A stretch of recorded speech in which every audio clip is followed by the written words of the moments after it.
YouTube family. इस video में मैं बात करूंगा लद्दाख का ट्रिप पे आपको क्या नेसेसरी आइटम लेकर जाना चाहिए, जो कि छोटी छोटी आइटम होता है और पीपल उस पर केयर करते नहीं है, तो उसी आइटम पे मैं बात करूंगा। और दूसरा बजट, कि आफ्टर सेकेंड लॉकडाउन क्या बजट आ रहा है, क्या बजट बैठ रहा है लद्दाख ट्रिप के लिए, हम उसके बारे में बात करेंगे। चलिए स्टार्ट करते हैं अपना वीडियो। तो फर्स्ट एड बॉक्स जरूर ही रखना चाहिए। आप जानते हो अच्छे से कि फर्स्ट एड बॉक्स में क्या होता है, तो आपको फर्स्ट एड बॉक्स में सारा सामान रखना है। उसके बाद दो चीज़ आपको इंक्लूड करना है उस फर्स्ट एड बॉक्स में। एक है डायमॉक्स का टैबलेट, जो कि आपके बॉडी में ऑक्सीजन का लेवल को मेंटेन करके रखता है।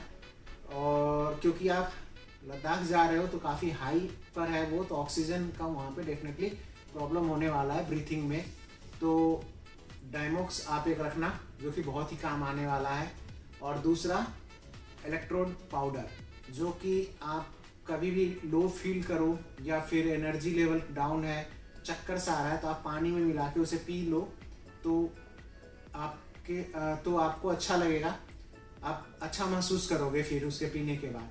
तो electrode powder and Diamox capsule का, डायमॉक्स का जो टैबलेट है वो पक्का अपना ऐड करना फर्स्ट एड किट में, ये बहुत ही इंपॉर्टेंट है। नंबर 2 पर आता है रेनकोट। लद्दाख का वेदर का भाई कोई भरोसा नहीं है, कब बदल जाए। कभी पल भर में वहाँ पर आपको दिखेगा बारिश हो रहा है, तो कभी स्नो हो रहा है, कभी धूप है। तो इस तरीके का उधर का मौसम है, अनप्रिडिक्टेबल, इम्पॉर्टेंट है। हमारे पास नहीं था तो हमने इस झेला था, हमने खुद प्रॉब्लम फेस किया था रेनकोट ना होने की वजह से। तो आप पक्का अपने बैकपैक में रेनकोट को ऐड करें, ये काफ़ी इम्पॉर्टेंट है। अगर रेनकोट के बाद बात करूं तो आता है गम बूट। गम बूट भी बहुत ही इम्पॉर्टेंट है। अगर आप बाइक राइड कर रहे हो और गीला हो गया आपका नॉर्मल शूज़, तो काफ़ी प्रॉब्लम होने वाला है। आपको बाइक चलाने में भी काफ़ी इरिटेशन आएगा एंड देन ठंड भी लग सकता है आपको। आप गम बूट रखोगे तो काफ़ी अच्छा रहेगा, वो गीला भी नहीं होगा और आपको इन सब चीज़ों से बचा के रखेगा। क्योंकि बाइक राइड के दौरान आपको रिवर क्रॉसिंग करना है, रिवर कहीं कहीं पानी जमा होता है रोड पे, तो वो भी क्रॉस करना है। तो वो सारी चीज़ें देखते हुए गम बूट बहुत ही इम्पॉर्टेंट है। फर्स्ट हो गया, सेकेंड हो गया हमारा, फर्स्ट हो गया मेडिसिन, सेकेंड हो गया रेनकोट, थर्ड हो गया हमारा गम बूट। फोर्थ बात करें तो हैंड ग्लव्स। हैंड ग्लव्स अगर वाटर प्रूफ है तो बहुत ही अच्छा, क्योंकि सेम रीजन है गम बूट और नॉर्मल शूज की तरह ही। तो फोर्थ हो गया हमारा हैंड ग्लव्स। फिफ्थ हो गया हमारा सन ग्लास। सन ग्लास बहुत ही इंपॉर्टेंट है। अगर आप बाइक राइड कर रहे हो तो लद्दाख में क्या है, कैसा रोड जो है वो चढ़ान है और इस तरीके से उतरना भी होता है। तो जो सन का वो लाइट है वो सीधे पहाड़ों से होते हुए आपके सामने आंखों पे लगता है, तो काफ़ी चमकता है बाइक राइड करते हुए। तो आपको एक सन ग्लास की बहुत ही ज़रूरत है, बढ़िया वाला, जिससे कि आपकी आंखें चमके ना। क्या होता है कि पहाड़ों से जो सनलाइट आता है उसकी वजह से आपकी आंखें काफ़ी चमकने लगता है, तो देखने में बहुत प्रॉब्लम होता है। तो सन ग्लास का यहाँ पे बहुत ही इंपॉर्टेंट रोल होगा। तो सन ग्लास आप जरूर रखिए एक बढ़िया वाला। सेम थिंग, सन की वजह से ही आपको सन बर्न भी हो सकता है, क्योंकि आप लंबे टाइम तक गाड़ी चला रहे हो, बाइक चला रहे हो, तो सनस्क्रीन भी जरूर रखें इसके साथ। तो ये कुछ छोटी छोटी आइटम था जिसका प्रॉब्लम हमने खुद फेस किया था, एक्सपीरियंस हमें हो चुका है इन चीज़ों का। क्योंकि बैक पैक करते समय तो नॉर्मली हमने सारा चीज़ ही रखा था, बट इन सारी चीज़ों को ऐड नहीं किया था, जिसकी वजह से हमें वहाँ प्रॉब्लम हुआ था। बाद में हमने ये सारी चीज़ें लेह मार्केट में ही खरीदा था। तो ये हो गया इम्पोर्टेंट आइटम का। अगर बजट का बात करें आफ्टर सेकेंड लॉकडाउन, आपको भी जैसे पता है कि बहुत सारी चीज़ों का बेसिक जो नीड्स है उन सारी चीज़ों का प्राइस काफ़ी हाई हुआ है और कॉस्टली हो गया है। तो बजट का जो मैं बात करूं, अभी जो हमारा पड़ा था ट्रिप पे, मैं उसी के बारे में बात करूंगा। हो सकता है आप जब जाओ तो प्राइस कुछ और मिले आपका। जो हमारे समय में सामान का कॉस्ट था मैं वो आपके साथ शेयर करता हूँ। तो हमने बाय फ्लाइट दिल्ली से ले गए थे हम लोग। तो हमारा जो पड़ा था अप एंड डाउन फ्लाइट का जो रेट आया था वो 3200 to 300 वन साइड का लगभग ऐसा ही था।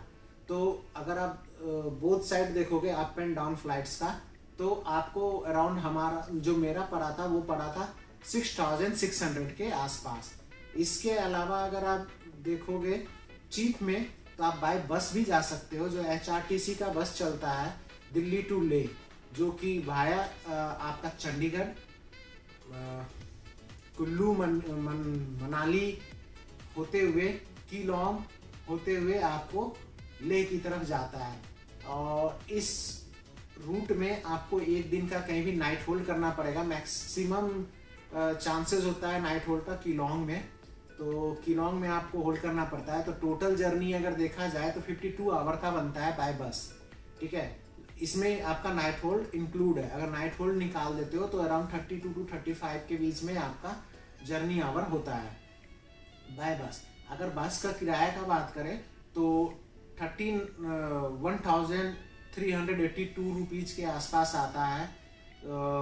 अप्रॉक्स देखे तो अराउंड 1400 रुपए के आसपास आप पकड़ लो। तो 1400 रुपए के आसपास में आपका बस का रेट है अभी के टाइम पे, और इसमें कुछ भी इंक्लूड नहीं है। अगर आप नाइट होल्ड करते हो, जैसे कीलोंग में बताया मैंने आपको नाइट होल्ड करना है, तो उसमें आपको अलग से होटल का या फिर डोरमेट्री का या जो भी लेते हो आप होम एकोमोडेशन, तो आपको उन सब का अपना खुद पे कर रहा है रहने खाने का। कीलोंग में देखा जाए तो कीलोंग में आपको रहने के लिए डोरमेट्री मिल जाएगा। डोरमेट्री जो है वो यूनिसेक्स होता है, जिसमें कि लड़का लड़की एक साथ रह सकते हैं, और डोरमेट्री काफ़ी चीप एंड बेस्ट होता है। अगर आपको प्रॉब्लम और इशू नहीं है रूम शेयरिंग करना स्ट्रेंजर्स के साथ और बाथरूम शेयर करना, देन डोरमेट्री बेस्ट ऑप्शन है। और अगर आपको इन सब चीज़ों से इशू है तो आप होटल भी ले सकते हो। होटल आपको वहाँ पे 800 रुपये से अवेलेबल है। तो ये था बाय बस का आपका। अच्छा, बाय बस में मैं आपको एक चीज़ बता दूं, ये जो बस, ये नॉर्मल बस आपको मिलेगी दिल्ली टू ले, कोई लग्जरी बस या स्लीपर बस नहीं होगा ये। अगर आप चाहते हो लग्जरी या स्लीपर बस, तो आपको Delhi to Manali and then Manali से फिर आपको लेह के लिए लेना पड़ेगा। तो इस तरीके से आपको मिल जाएगा, ठीक है। उसका कॉस्ट कुछ और होगा, उसका कॉस्ट डिफरेंट होगा फिर। तो ये रहा बस का। और फिर लेह का अगर मैं बात करूं तो लेह में होटल का चार्ज जो था, डोरमेट्री पे अगर जाते हो अगेन सेम थिंग है, डोरमेट्री पे जाते हो तो आपका अराउंड 550 से चालू है। 550 से कॉस्ट आपको मिल जाएगा पर डे के हिसाब से, जिसमें कुछ इंक्लूड नहीं होगा, सेम थिंग बेड ही मिलेगा। उसके बाद आपका खाना घूमना जो भी वो आपका होगा खर्च। अगर होटल में जाते हो अगर, तो 1000 रुपये से आपका होटल स्टार्ट है। सो 1000 रुपये पर डे के हिसाब से आपका होटल मिल जाएगा नॉर्मल। उसमें भी आपका डिनर ब्रेकफास्ट कुछ इंक्लूड नहीं होगा, सिर्फ रूम दे दिया जाएगा। और डोरमेट्री में जाते हो तो 550 से स्टार्ट है, जिसमें सिर्फ आपको एक बेड दे दिया जाएगा। सो ये था वहाँ का एकोमोडेशन का, लेह का। अगर इस खाने का बात करते हो तो खाना जो है वो आपको अराउंड थोड़ा सा कॉस्टली है नॉर्मल प्लेस से। कि मैं जब वहाँ पे टी का ऑर्डर कर रहा था, लेमन टी मैं बेसिकली लेता था वहाँ पे, तो लेमन टी जब ऑर्डर कर रहा था तो उसका कॉस्ट मुझे आता था अराउंड 50 to 60 रुपीज़ के आसपास। तो थोड़ा सा मुझे कॉस्टली लगा था। तो खाने का है कॉस्टली, अगर देखा जाए तो 500 से 600 रुपये तक में आप भर पेट बढ़िया से खाना खा लोगे। तीनों टाइम का ब्रेकफास्ट, लंच और डिनर आराम से कर लोगे। तो ये था खाने का। और 500-600 रुपये में पूरे लद्दाख ले सभी जगह आराम से खा लोगे ब्रेकफास्ट, लंच, डिनर बहुत ही अच्छे तरीके से। तो ये था खाने का। खाने के बाद अगर बात करें तो आता है बाइक का। अगर आप बाइक ट्रिप करते हो, हम लोगों ने जैसा बाइक से किया था ट्रिप, तो हम बाइक का बताते हैं। तो बाइक हमने 4 हायर किया था, जिसमें से एक 350 रॉयल एनफील्ड का था, एक 500 था रॉयल एनफील्ड का, और 2 हिमालयन था रॉयल एनफील्ड का। सो 350 का जो हमारा कॉस्ट पड़ा था वो 1300 रुपये पर डे आया था। एंड देन रॉयल एनफील्ड 500 का जो कॉस्ट पड़ा था वो पड़ा था हमारा 1800 पर डे। और हिमालयन का जो कॉस्ट था वो 2500 था पर डे। अगर आप उसके साथ कैरियर लेना चाहते हो, सामान रख के कैरी करने के लिए बाइक के साथ, तो वो आपको अलग से लेना पड़ेगा, वो बाइक के साथ में नहीं मिलता। उसके लिए आपको 500 रुपया पर डे पे करना पड़ता है। अच्छा, बाइक के साथ आपको सिर्फ बाइक मिलेगा, तेल वगैरह कुछ नहीं। ज़्यादा से ज़्यादा 1 लीटर 1.5 लीटर होगा टैंक में तेल बाइक का, जिससे कि आप पेट्रोल पंप तक जा सके और टैंक फुल करा सके। सो अगर पेट्रोल की बात करते हैं तो पेट्रोल जो था पूरे लेह में और पूरे लद्दाख में, तो वो अराउंड 107 रुपये से 108 रुपये के बीच में ही था, इससे ज़्यादा कहीं नहीं था और ना इससे कम। सो हमने डे फर्स्ट को जो पेट्रोल फुल कराया था, तो जैसा कि मैंने बताया हमारे बाइक के टैंक में 1 से 1.5 लीटर ही तेल था, तो हमने फुल टैंक कराया था एक बार डे फर्स्ट को। फिर वहाँ से जब हम हुंदर गए थे, देन हुंदर में हमने टैंक अगेन फुल कराया था। उस समय क्योंकि हमारा टैंक ऑलमोस्ट हाफ हो चुका था, तो हमने वहाँ पे ही दोबारा टैंक फुल कराया था।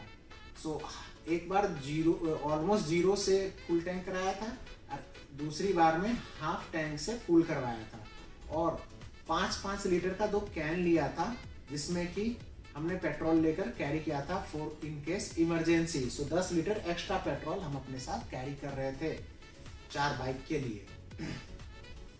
तो आप कैलकुलेट कर लेना कि 107 रुपये और 108 रुपये के हिसाब से क्या ही पेट्रोल का कॉस्ट बैठेगा एक गाड़ी पे। उसके बाद लेह से निकलने के बाद हम लोग हुंदर में स्टे किए थे। नेक्स्ट डे हमारा हुंदर हुआ था, तो वहाँ पे हम लोगों ने टेंट में स्टे किया था, जिसका कॉस्ट हमें अराउंड 3500 पड़ा था। इस 3500 में हमें 2 टेंट मिला था। एक टेंट के अंदर 2 लोग बहुत ही आराम से रह सकते थे। सो 2 टेंट हमारा 3500 में पड़ा था, जिसमें कि डिनर एंड ब्रेकफास्ट इंक्लूड था। सो रहना खाना 4 लोगों के लिए 3500 रुपया, काफ़ी अच्छा था, और व्यू भी अच्छा था, और बहुत ही बढ़िया टेंट था यार, ऐसा नहीं कि घटिया था, बहुत ही बढ़िया था। 3500 रुपये में तो बहुत अच्छा लगा हमें। और हुंदर के बाद हम लोग का जो नेक्स्ट डेस्टिनेशन हुआ था नाइट होल्ड, वो था तुर्तुक में। तो तुर्तुक में भी हमारा अकोमोडेशन काफ़ी बढ़िया था। हमने होम स्टे लिया था वहाँ पे, और 1000 रुपीज़ में हमें वहाँ पे भी डिनर इंक्लूड था और ब्रेकफास्ट इंक्लूड था, तो बहुत बढ़िया था वो भी। तो 1000 रुपया तुर्तुक में हमारा कॉस्ट आया था। और देखा जाए तो त्यागची, अगर त्यागची जाते हो तो त्यागची में भी आपको 1000 रुपया में आराम से बहुत ही बढ़िया खाना रहना मिल जाएगा। सो कुछ ऐसा सा। तो एकोमोडेशन का मैंने बता दिया, हुंदर का कॉस्ट मैंने आपको बता दिया। टेंट में जाते हो तो 3500, तुर्तुक में अगर जाते हो तो 1000 रुपये में आपको रहना खाना मिल जाएगा। त्यागची में भी और हुंदर में भी रहना खाना आराम से 3500 में हो गया था। 3500 तो मैं बता रहा हूँ 4 लोगों का। अगर जो नेक्स्ट एकोमोडेशन नाइट होल्ड हुआ था तुर्तुक के बाद, जो हमारा नेक्स्ट नाइट होल्ड हुआ था वो था पैंगोंग में। सो पैंगोंग में आपको 2 तरीके का एकोमोडेशन मिल जाएगा। एक होगा आपका टेंट, दूसरा होगा कार्डबोर्ड हाउस। अगर आप कार्डबोर्ड हाउस में जाते हो तो नॉर्मली हमारे टाइम पे 2000 से स्टार्टिंग था, ठीक है। 1800 से स्टार्टिंग था, सॉरी गाइस, 1800 से हमारे टाइम पे स्टार्टिंग था। और अगर आप वहीं कैंप का बात करते हो तो 1500 से स्टार्टिंग था। तो हम लोगों ने कार्डबोर्ड हाउस लिया था, जिसका कॉस्ट 2000 का था पर नाइट, और हम 4 लोग एक ही कार्डबोर्ड हाउस में स्टे किए थे, नाइट होल्ड किए थे, क्योंकि बेड बड़ा था और हम लोगों ने रिक्वेस्ट किया था एक्स्ट्रा बेड का, तो उसने 2 एक्स्ट्रा बेड हमें दे दिया था। तो काफ़ी बड़ा था कार्डबोर्ड हाउस, तो हम चारों ने एक ही कमरे में अपना नाइट होल्ड किए थे पैंगोंग में। सो तो 2000 में हमारा हो गया था। इसमें अगर आप बात करोगे तो कुछ इंक्लूड नहीं था, नो डिनर नो ब्रेकफास्ट। आप कुछ खाते हो तो अलग से उसका पे करना पड़ेगा। कॉस्ट सेम ही था जो लेह में था, लेह सिटी में था और बाकी जगहों पे था।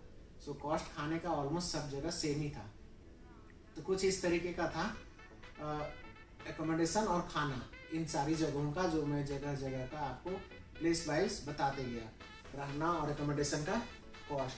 अगर इसके अलावा अगर आप ट्रिप बनाते हो लद्दाख का और एक रफली बजट निकालना चाहते हो तो आप इन सारी चीज़ों का कैलकुलेशन कर सकते हो बाय डे कि आप कितने दिनों के लिए ट्रिप बनाना चाहते हो। तो आप मल्टीप्लाई करके, मैंने हर चीज़ का कॉस्ट बता दिया, तो आप मल्टीप्लाई करके अपना एक रफली बजट बना सकते हो। और अगर एक्स्ट्रा एडिशनल कॉस्ट का बात करोगे कि क्या और हो सकता है, तो जैसे कि मैंने बताया रेन कोट, मेडिसिन, गम बूट, तो वो आपका एडिशनल कॉस्ट हो सकता है लद्दाख ट्रिप के लिए।